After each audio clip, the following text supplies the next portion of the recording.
All right. Hello, everyone. Super excited to have you all here. My name is Alyssa, and I work for The Word, a storytelling sanctuary. And we're so excited to relaunch our workshop, like writing pathways industries, where we talk about writing and publishing, and we talk with authors and agents and editors. But today, we are super blessed to have Jessica Anderson discussing the differences between chapter books, middle grade, and YA books. Again, coming from The Word, our mission is to promote voices from underserved communities and diverse backgrounds, to honor the stories of those who have faced adversity and injustice, and to provide a sanctuary space where we can see ourselves in literature. To learn more about us, you can visit our website, thewordfordiversity.org. Again, that's thewordfordiversity.org. Thank you, Jessica, for joining us. I'm so excited to have you here with us. Jessica is an editor for Christy Ottaviano Books, an imprint of Little Brown Books for young readers. As an editor, she primarily contributes to the older end of their publishing program with a focus on middle grade and young adult fiction, as well as select author illustrated graphic novels. Originally from Montreal, Canada, Jessica is especially drawn to intersections of language, culture, and storytelling genres across all categories of books for young readers and teens. Prior to joining Little Brown Books for Young Readers in December 2020, she worked up the editorial ladder to Macmillan's Children's Group under Christy Ottaviano Books. Yay! Look at the love. Oh, yay! Here we have love. So before we jump into the questions, just wanted to share a little bit about why we wanted to host this workshop. One of our major programs is our editor writing program. And it is a program that pairs writers with editors. Unlike most mentorship programs that are out there that are amazing and phenomenal, that pair authors with other authors. When we launched the program actually 5 years ago, this year will be the 6th year of the Editor-Writer Mentorship program, we had noticed that some aspiring mentees apply in the wrong category. And I hate using the word wrong, but sometimes their application would be better served if they had applied in a different category. So we wanted to host this workshop in order to better prepare mentees to kind of have a better understanding of what the differences between the categories were before they submit their applications. So a little bit about why we wanted to do this. And then I wanted to share a fun fact that Jessica was actually my mentor during the Editor-Writer Mentorship program. I was a mentee in 2022, and I had the privilege of working with Jessica, and it was amazing, and I love you. So I'm so excited to share this space with you and to be able to talk about children's books and chapter books and middle grade and all that good stuff, to share your wisdom with everybody. Oh, shucks. I'm far too flattered. Oh, my goodness. Thank We you. love I'm so you, thrilled to be Word. here. We The love Word is really one of my favorite organizations, and I'm so grateful to be here. And I'm grateful to everyone who, volunteers their time, everyone who makes this their mission, everyone who participates in the programming. Like I can say, working at major publishers, like so many people are committed to the mission that you have, but don't feel like they have any actual pathways to be able to participate and bring their time and their expertise and like their attention, right? Like that's the best resource we have to give, and is encouragement and access and information. And this, like spaces like this are really where the most energy is shared, like the most is accomplished. And that's thanks to all of the organizers and everyone behind the word and their programming. So I'm very grateful to be here. And I've like benefited many fold from the program, from the, the editor-writer program, meeting you, Alyssa. I see Aya is also here, who's one of my authors. It gives back in constant waves of radiated goodness. And like, this is really where the work is being done, as far as my vantage point is considered. And so I'm tremendously grateful for that. Oh, thank you. And just a quick plug, we are actually looking for editors for our 2023 mentorship program.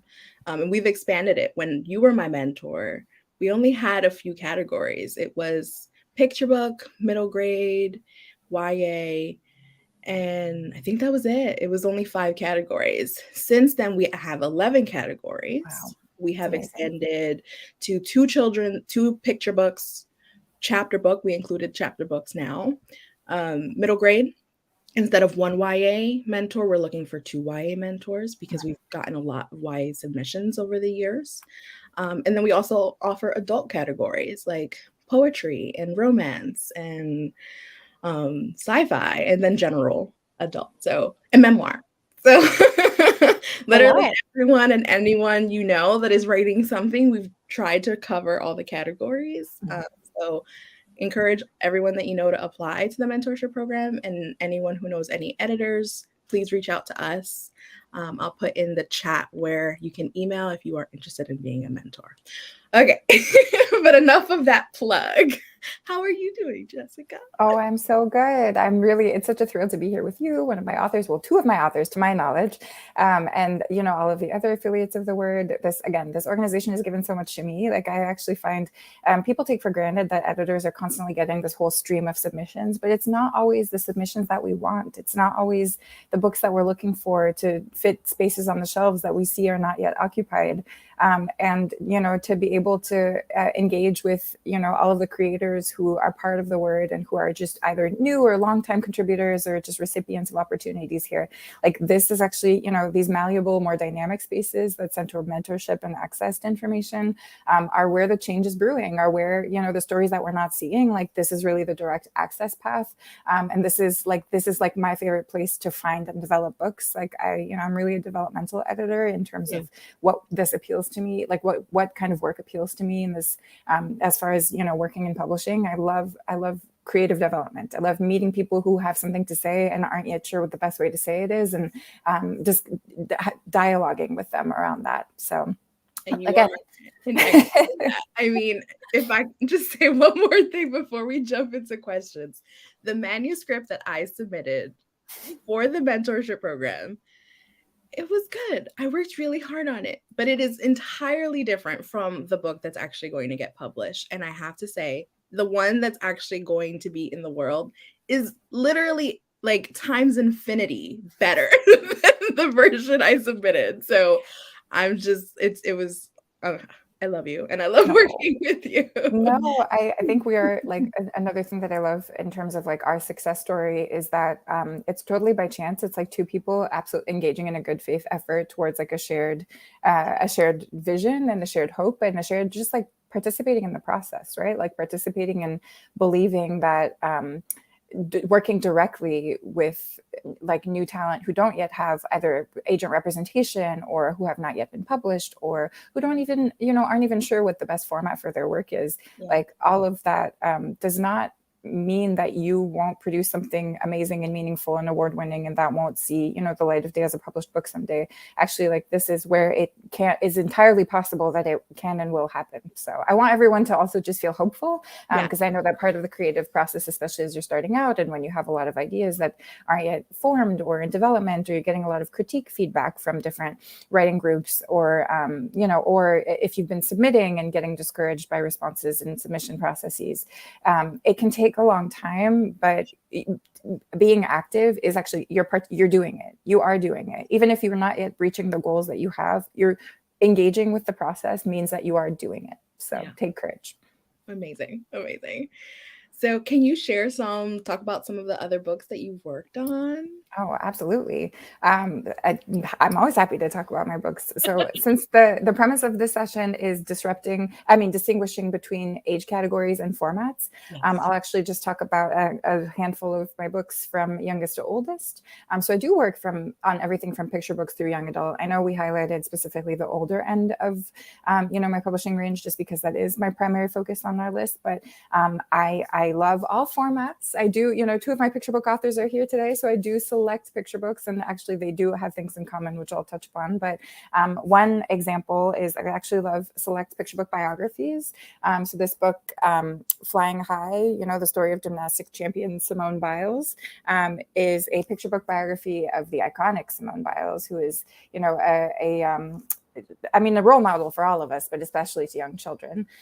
And so I figured, this was a perfect subject to be able to kind of package and tell the story of for young readers, for people who are, young families and young children who are first engaging with reading and learning to read and having maybe classroom reading sessions.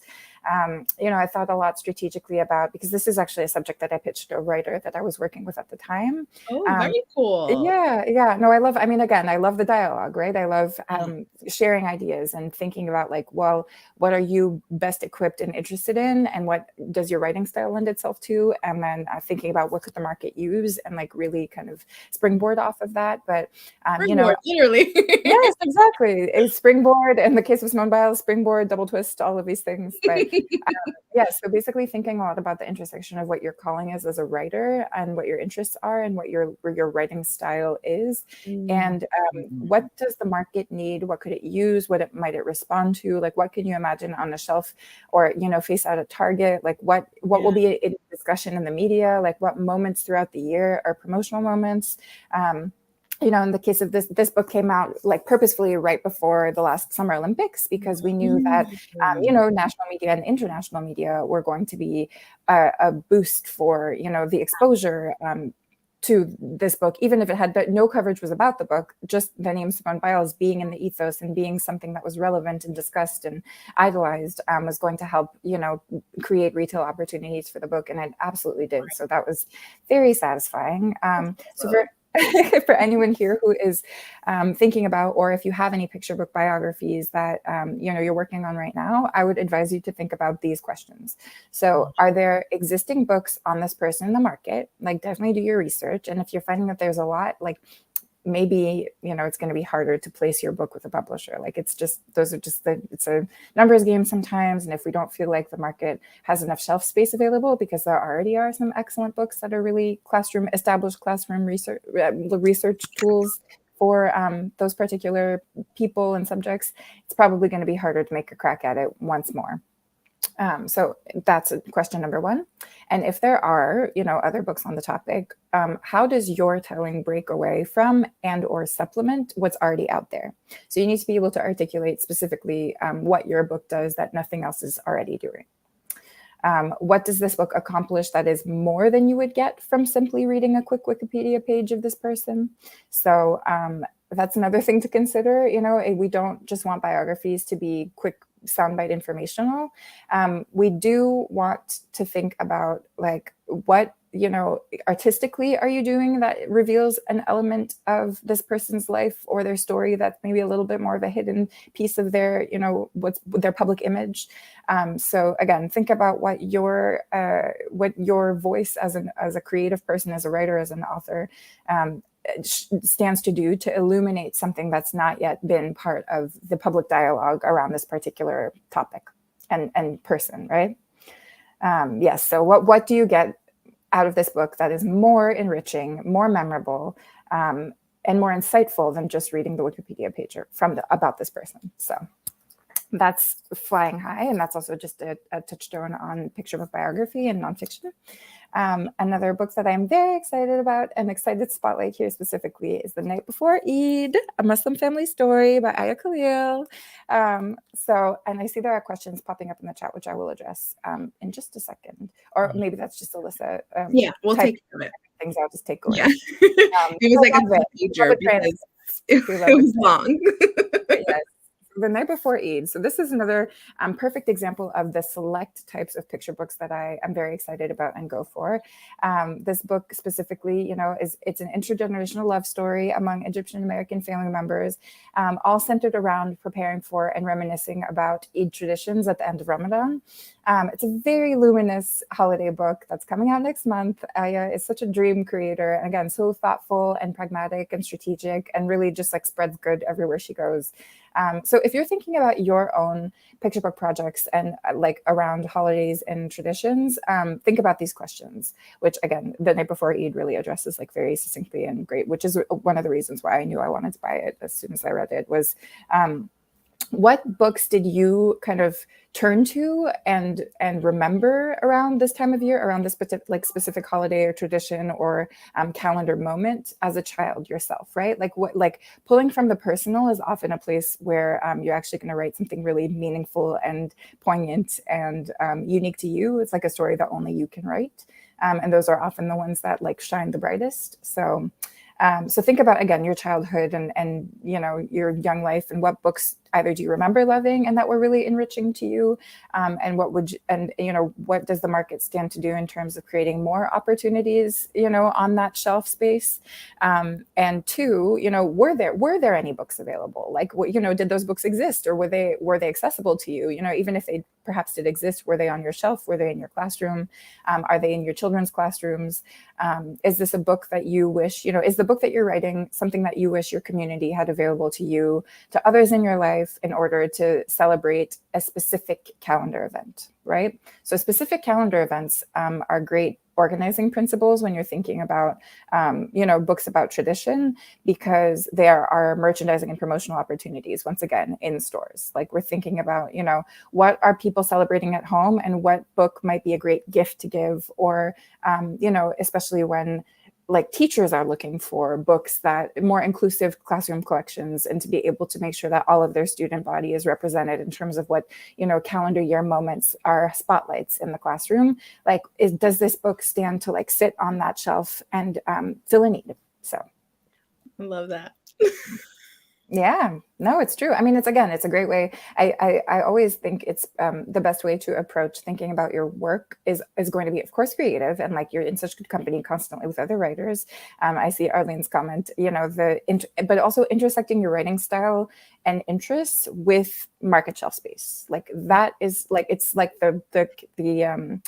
the formula for success for being able to be your best advocate and, and creating opportunities for publication and for representation, which is what I want for everyone here.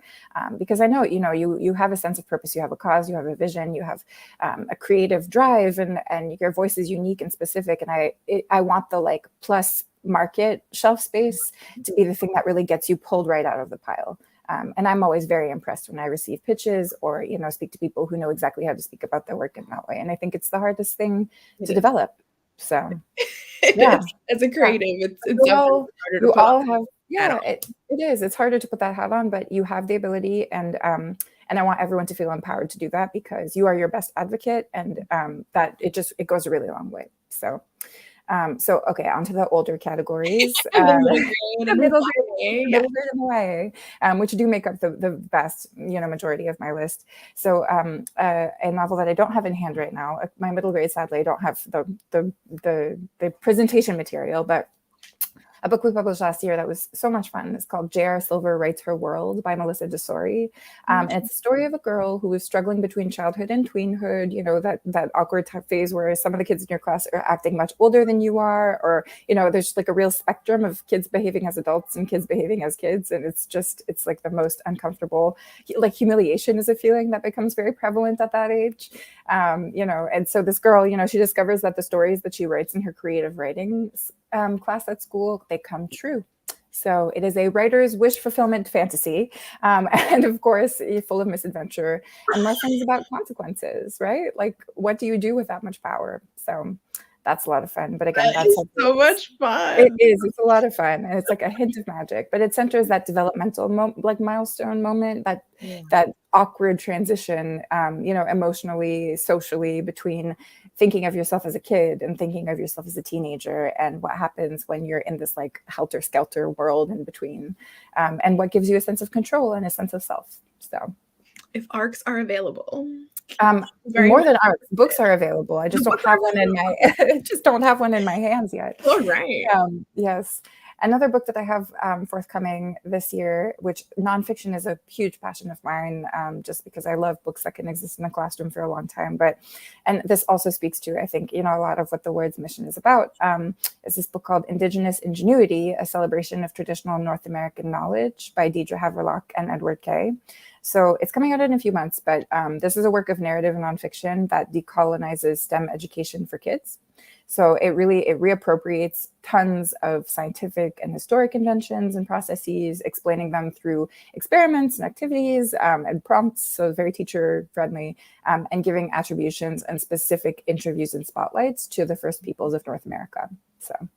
Wow. It's really, it's extremely ambitious, but it delivers on every front. And again, when you're thinking, if you're interested in writing nonfiction for, 9 to 13-year-olds, 10 to 14-year-olds, I think a way to think about how do I make it, commercial and obviously substantive and well-researched and interesting and lasting. Like, how do I make it a really great teaching resource? But also how might it, be an exciting purchase at a bookstore? Like both of those things together, I would say, think about, what does this do for the public narrative around this topic? Like, this is a book that for me was very pitchable, in that decolonize STEM for kids.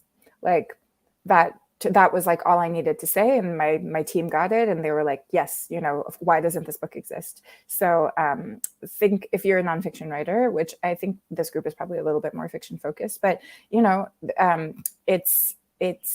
it's really, again, an important way to think about your work is, what does this lens onto this, nonfiction topic do to advance the discussion and reframe, the curriculum attributions around this particular narrative, Mm-hmm. So it's like, it's like stamped. I see stamped on your bookshelf. Yes. That's a book that reappropriates a lot of history into a very different framework. That's revolutionary. So, and of course, has been hugely popular as a result, because people know they need that book. Yes. Yeah. So. Awesome. And then on the older end, I will talk again. So many things to be grateful to the Word for, but specifically for an honor that the Word gave this wonderful. Oh my goodness! Look at you holding your copy. It's so good. It's so good. Oh, this is again another a wonderful success story, but a book that received the Rishi Award from the Word, which is such a wonderful award and was such a really meaningful to Echo and to myself. But this is a book that actually also developed from scratch with Echo, who didn't have an agent and wasn't interested in writing for young adults or for children in general, and didn't think that she had the skill set or the ability, but who was a performer by training, in theater, and also a journalist, and obviously a creative person by every standard, but didn't necessarily think of herself as a writer for teens. So again, it's a lot of the challenge here is what you think of yourself as, like how to reframe and reattribute, the expansiveness of what your abilities are. Like, you can have a background in all kinds of things and be a very legitimized storyteller. So part of the challenge also is believing that, right? Like, you are a storyteller. Everyone in attendance here today is a storyteller. Take courage in that, and know that for certain you are a storyteller. Now it's a matter of finding the more specific attributions into like how to qualify your work, what categories they fall into, and how best to translate on your own behalf, like what it is that you're offering in terms of like the market shelf space, but how do you also like totally break the mold in terms of what you have to offer. So yes, that was a long-winded description of inspiration. Everyone's gonna walk. I think a lot of people, when they signed up to join us, they're like, okay, I'm gonna like learn all this stuff, and they are. But it's also like people are gonna leave this session like inspired and uplifted and encouraged, and probably a little on the broker side too, because they have to buy all these books, right? them at the library. I love libraries, and like, you know, that's a challenge I set for myself as well. Often is like, I would love to buy all the books, and I cannot buy all the books, but I can take them out from the library and review them on Goodreads. Review them on Goodreads. Like, you know, the power of, you know, there's a lot you can do in the space of not spending money. But yes, this is a total aside, and back to the topic at hand. Yes. All right. Thank you for sharing those titles. I'm so excited. So I want to talk a little bit more about the key differences between chapter books, middle grade, and young adult. You did give us a lot to think about when we're writing specific genres, questions to ask ourselves. But if we can talk a little bit about some of the more key differences, like maybe like length and the target age audience and point of view, and maybe even how they're acquired and how their differences there. Absolutely. So yeah, no, I think I love to be like organized by format and chronologically. So I'll start with chapter books, and we can kind of delve into the challenge of chapter books, because they are like nothing else. Chapter books to me are like the weirdest one. Even like it's one of the reasons why I was super excited to do this talk, because I can talk knowledgeably about picture books. Yes. And but chapter books is like, it's the question mark. It's the elephant in the room. It is the Narnia. It's like the place that is like ill-defined and the hardest to crack somehow. So lots of things to say about chapter books. So starting first about, you know, length. Yeah. If you're writing a chapter book manuscript, they should really be no more than 25 to 40 pages double spaced. In Word, just because, again, chapter books are a heavily illustrated format, and you're just writing the text. So you're really focusing, you know, you're not adding illustration prompts. You're really just focusing on what text is going to be on the page. A combination of narration and dialogue probably, but 30 to 40 pages at most, double spaced. I think it's like 10,000 words is like a good word count if you're kind of aiming for just like, what does that target look like? 10 to 12, 10 to, you know, 15 at most. But those are the word counts and the page ranges. In terms of like how that pages out as a book format, chapter books exist between 80 pages and 144 pages at the longest. So if anyone here is wondering why these random numbers as page lengths, the way that our printers work for all longer fictions, for anything that is like bound with a spine in a book, it's got to be a factor of 16 pages. So 80 is a product of 16. 144 is a product of 16. Every page range length of like a printed book, it comes in these little binderies of 16 pages that get kind of collated together and stuck along the spine. So that's the reason behind pagination in that increment of pages. Mm-hmm. So between 80 and 144 at the longest is what you know, the chapter book format consists of. So who your audience is it is the most precious and like vastly differing of readers, because they're emerging readers. Mm-hmm. They're 6 to 9 year olds mostly, but they can be, you know, if you know, it's somebody learns to read at 3, by 5 they may be ready for chapter books. Like they may feel like they want to be holding something that makes them feel like an older kid. So, you know, it's 5 to 9 really, but the way that we position them and the way that we kind of like present marketing materials for chapter books is a 6 to 8 or a 6 to 9 year old age range. So those, you know, you have to think about emerging readers who are just getting excited about going to school and making friends and their family dynamics. So this should be a very young developmental focus. Again, think about your first and second graders as the target audience, and, you know, what they're going through and what they get excited about and the whimsy of that developmental stage. Yes, that's your audience, that's the mindset, that's the sensibility. So. For point of view, this is another interesting thing about this space is often the most successful chapter books are they're character focused. So the through line of a chapter book series is going to be, you know, big name character and like center character, and then, you know, like gets a pet or first day of school, or, you know, first sleepover, or like lots of little, right? Like the early childhood milestone. Mm-hmm. You know, but the character you're writing is going to be focused on character development. That is the core pillar, that is the nucleus of writing a chapter book, is character development, is establishing a unique, memorable, you know, specific character that comes alive on the page, and that's going to be strong enough to compel readers to follow them through multiple installments. So you want to think of somebody that you can root for, laugh with, and at them sometimes, because it is a little bit pleasurable to laugh at awkward situations. Somebody you feel for through multiple scenarios, multiple installments, multiple contexts. Think of, Clementine by Sarah Pennypacker, Sadia Farouqi's Yasmin, like also a terrific chapter book series, very character focused, and she's so cute. And then Juana and Lucas by Juana Medina, another example of, again, these character focused chapter book concepts, and again, being always character forward. Like that's often how they're packaged, how they are positioned, and like that, how they're conceived. So that is, how I would approach always the point of view of your chapter books. That said, Yasmin, I know, she's so wonderful. There also chapter books on the shelf are many, many, many silly animal characters. Hit.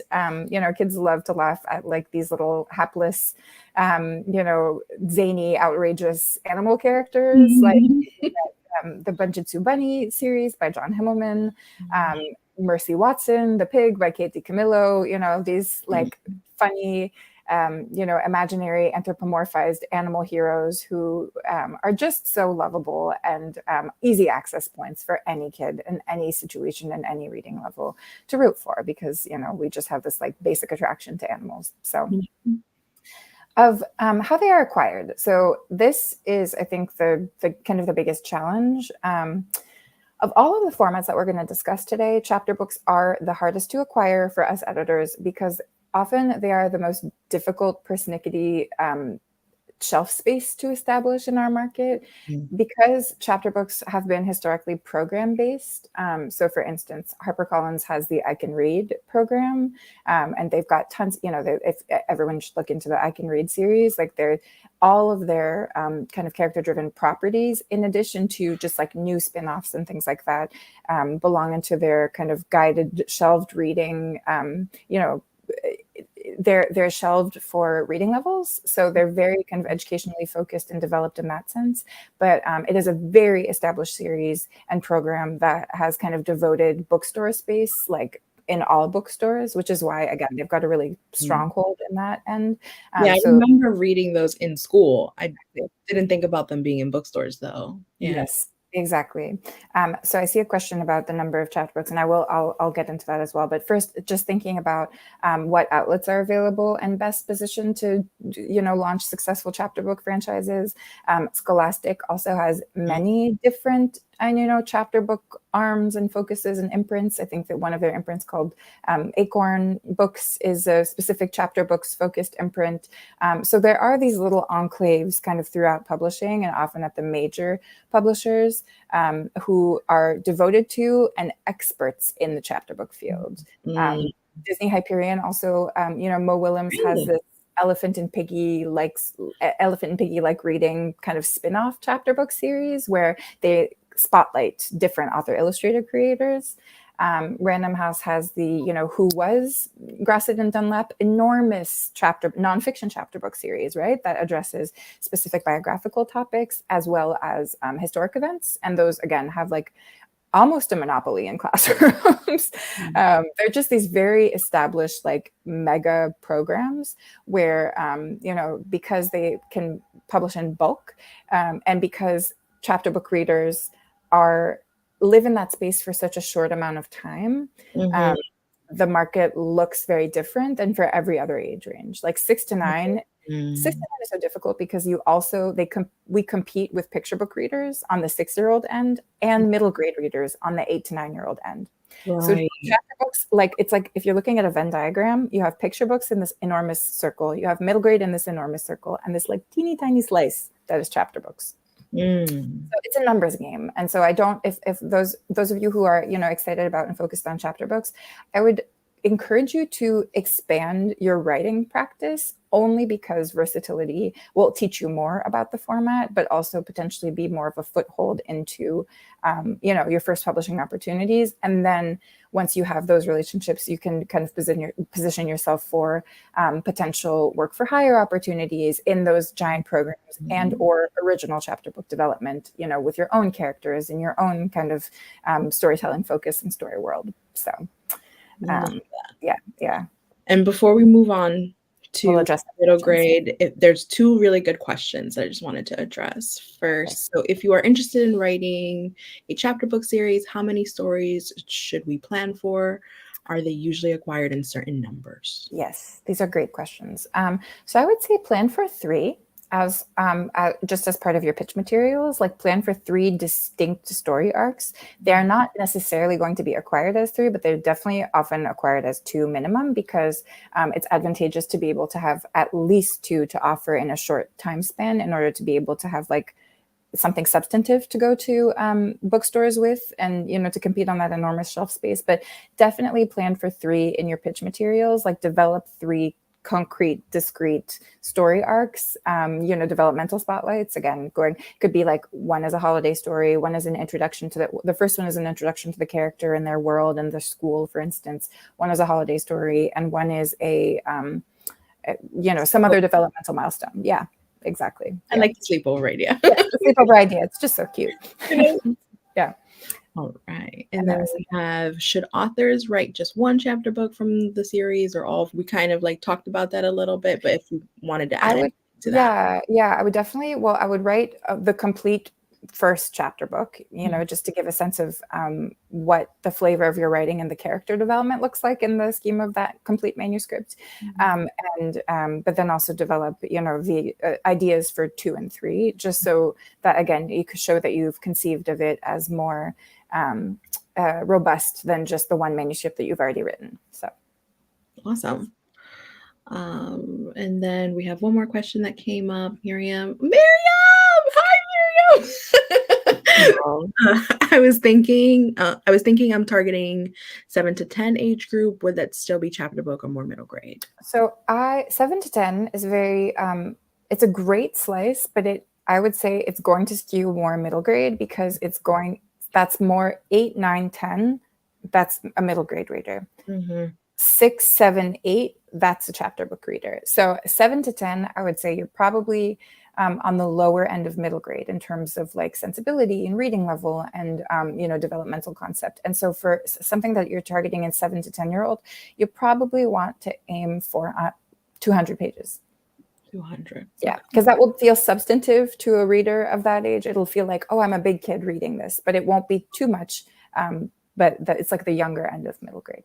All right. Thank you. And thanks for the questions. They can keep on coming, and we'll take them as we can. All right. So let's switch gears a bit to middle grade. Excellent. So middle grade, what makes a middle grade novel in terms of all those categories? So for length, I would say you're thinking of 40,000 words to 50,000. So 40,000 is their benchmark. You want to be able to reach 40,000 because you want it to be, substantive and like really feel like a novel, this is a novel. That's a standard range. So think of a Word document that amounts to about 180 pages double-spaced at least. What we often want, what is standard, when the book comes out, is that it's going to be between 200 and 350 pages. But that's a big range because middle grade can skew younger and it can skew older. So if it's going to be on the lower end of middle grade in terms of like just younger, focus, 4th and 5th graders being more of your audience, then, you're closer to 200. Or upper middle grade, especially for kind of like middle grade fantasy, you can end up on the 350 page range pretty easily. So think of those world building that you have. Exactly. The world building is like a key, it's a key element as to how long your book is going to be and how long does that format and the genre warrant. So upper middle grade being middle school, like your readers are in middle school. So the audience age, again, it's, within that kind of bracket. There's a couple of slightly different age ranges here. So the standard middle grade range is 8 to 12-year-old readers.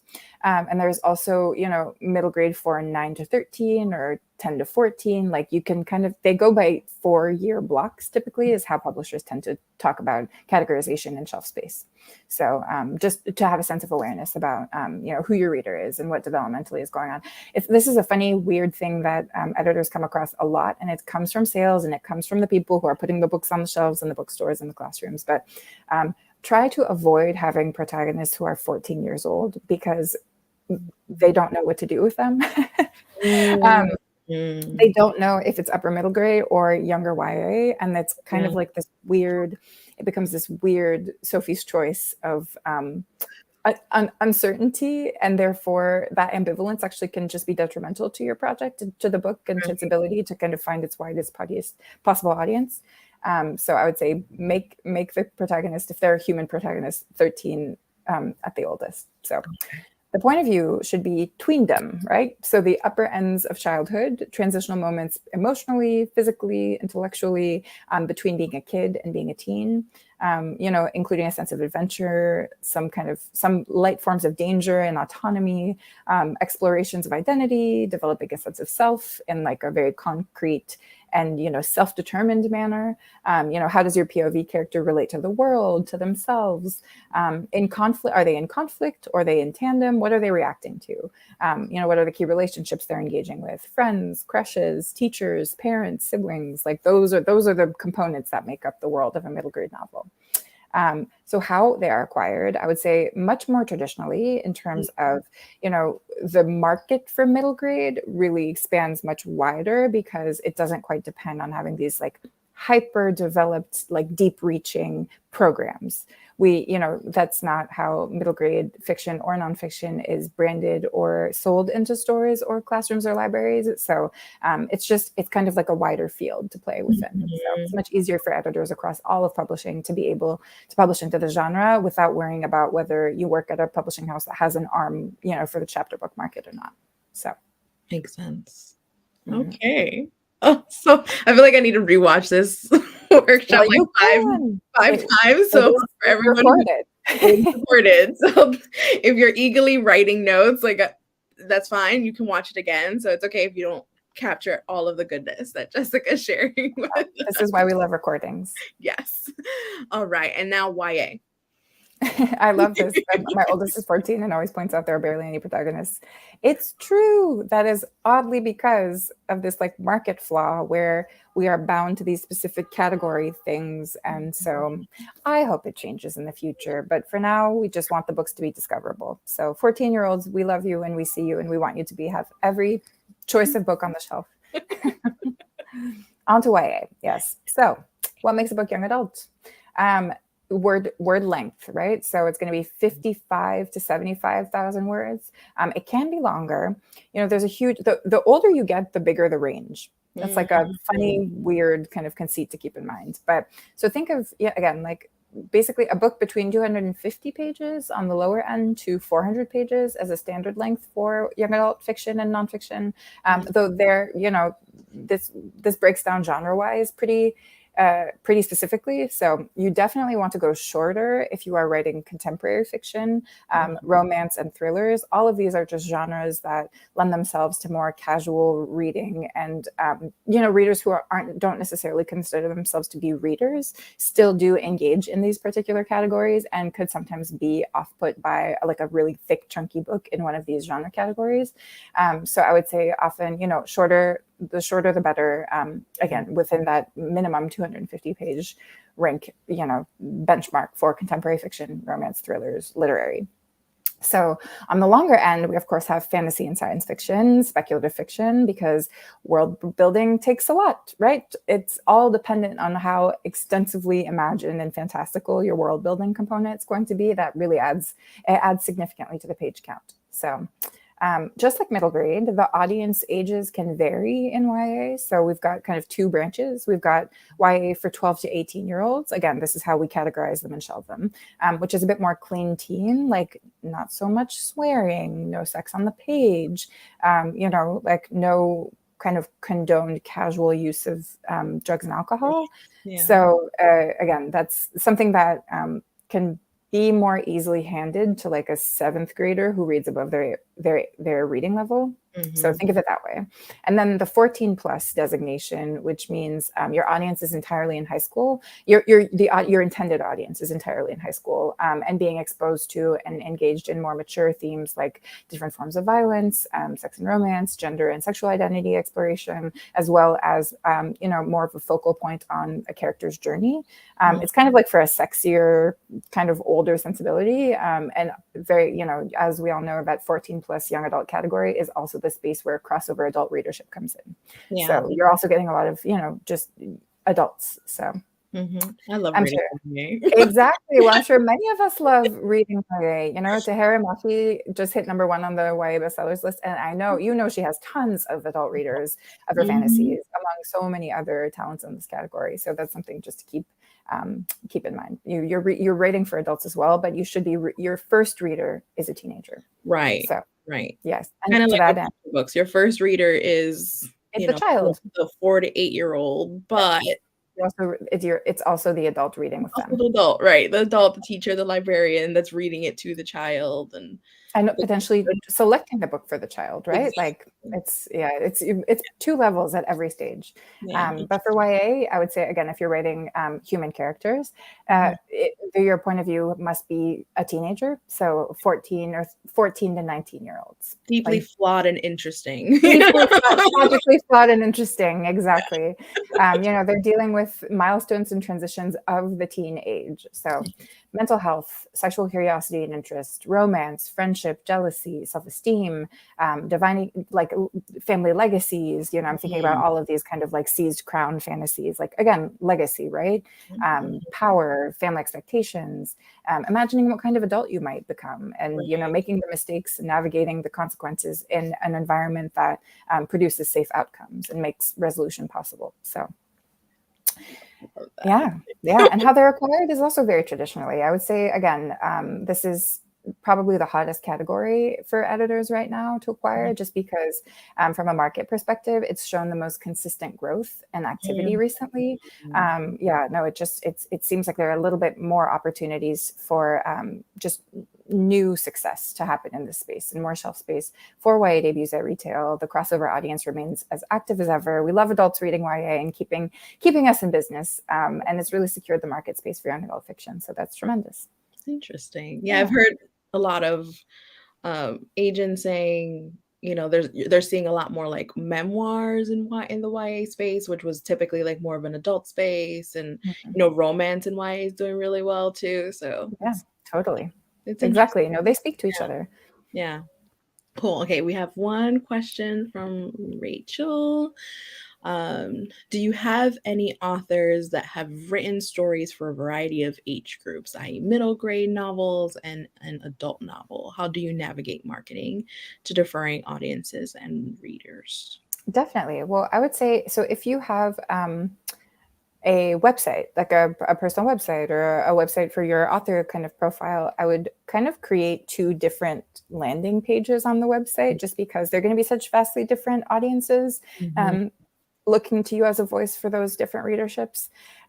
So that's something I would just keep in mind sensibility wise, in terms of like visual packaging, and how you write your bio for a middle grade novel is probably going to be different. You're going to highlight different things than what you would highlight for an adult, for a work of fiction for adults. But this is in no way a challenge or a problem. I think everyone who works with creative people knows that, like, you're never going to box them into one specific thing. Never. So, and that's for the best, because that's where the really interesting stuff comes into play. So there's no need to have them be totally broken apart, but I would say be intentional with knowing that those are different audiences, and so all of your kind of public facing information should be available to both separate audiences, but like congealed, so that it's still you, the same person. I actually don't super encourage the use of pseudonyms, just because That was going to People be want to my know. follow-up Yeah, question. unless it's for Yeah. personal safety, for the reasons personal safety and protection, which absolutely 100%. Yeah. But I would say, people love to get a sense of who, wrote the book that they love, and get a sense of where inspiration came from. And so I would encourage you not to. It's kind of like putting a pseudonym in front of one specific writing persona means that you have a degree of remove from the author. And like in the world that we live in, people love to engage with authors. Like they love to know, what creative minds are behind the books that they love and they're interested in, and they want to know more about you. So I would say I would veer away from using pseudonyms unless it's for reasons of personal safety. But no, you definitely can. So yeah, that's one. Just to add to that, though, what if an individual is writing like erotica or something like that? Like that. yes. So I would say if an Like, individual is writing erotica where you really like those public platforms really cannot kind of be speaking to each other, then I would say probably I would actually encourage, and I can't speak from a romance editorial standpoint, but the use of pseudonyms in the erotica space, insofar as I think that's a more common practice in that realm of publishing, as opposed to if you're writing picture books as well, like people kind of do want to be like, oh, who wrote this, like have a real sense of you, as opposed to like more the kind of erotica where there's a lot of play, like there's more kind of cheekiness to engaging with pseudonyms and different profiles, right? So and ultimately talk to your agent about it too, right? Like hopefully if you have an agent, they will be able to shed some light into like exactly. the market and how to handle that and how to navigate that space. Best position you. All right. And so we are almost at time. So I'm glad questions are still coming in. So we're going to address any manuscript wish list for middle grade chapter books on your docket. Oh, this is tricky. Well, chapter books, just as we were discussing, because I don't currently work at a publisher that has like a very established chapter book arm, I'm not actively soliciting chapter books just because I just don't feel like I'm optimally positioned to be able to like crack that shelf space, just knowing what I know about like the particulars of our business. So I don't actively solicit chapter books. On the middle grade end, I think immersive like new fiction, right? Like immersive, kind of concept driven, like something with a hint of magic, but that's firmly grounded in reality, is something that I'm always excited about. So those are books that can exist in the classroom but are easily pitchable and excitable and imaginative and dreamlike in conceit are things that I'm really looking for. So some of my favorite books are I know we've talked a lot about like personal development and human characters and topics of human interest, but I love middle grade series about animals. I love the Warriors books, Aaron Harrison. Like I also love Kenneth Obold published his books many, many years ago called the Silverwing Trilogy about bats. And I find them to be so magical and fantastical and comforting. And I actually would love to see a resurgence of that particular subgenre of middle grade kind of fantasy and fiction, is like action adventure stories, like centering animal characters and communities. So Very cool. Would you like what if like someone's like kind of it's a little bit of character, animals, a mix of that with that? Open to all of that. Definitely. Okay. Yeah. And then an expansion of that, manuscript wish list for fiction and nonfiction picture books. Yeah, well, again, because I focus more on the older end of our publishing program, I would say I don't actively solicit so many works of picture book fiction and nonfiction. I would say, specifically if you're writing a picture book biography, especially on the fiction and nonfiction end, I think The Night Before Eid and the Simone Biles picture book biography are excellent examples of what I go for in picture books. And also books that center multilingual, multicultural kind of communities, like Alyssa's work does so well. Alyssa, our first book together actually is coming out later this year, and it's called The Bronx Is My Home. And so look at her giving her spotlight moment now, as she's well deserved. She's got her galleys ready to go. Here we go. You guys get a sneak peek. But yes, so books that fit a specific, can imagine in specific museums, school settings, and or holiday promotional opportunities, all of those things, and that have not yet been done before. Those are the picture books that set my heart on fire.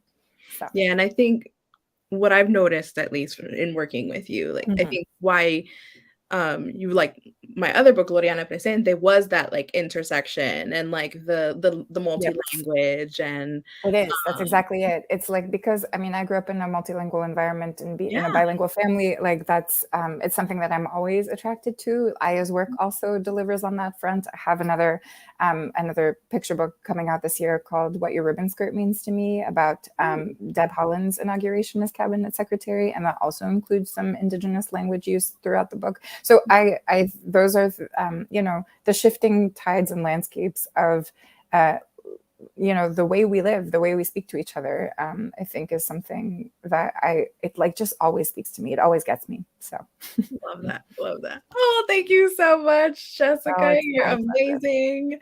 We are almost at time, technically 4 more minutes. So if you have any other last minute questions, please pop them in. This has been amazing, super informative. I'm literally going to have to watch this like 10 times to like get it all in. Jessica, you're just amazing. I'm just so glad that we connected with you through the editor-writer program. And we have one more question. So how does a writer work with an illustrator for picture or illustrated? Excellent question. I'm sorry I didn't address this earlier, because that's not your responsibility. That's editors' responsibilities. So you do not have to, as a writer, you do not have to worry about finding or pairing yourself with an illustrator for a picture book.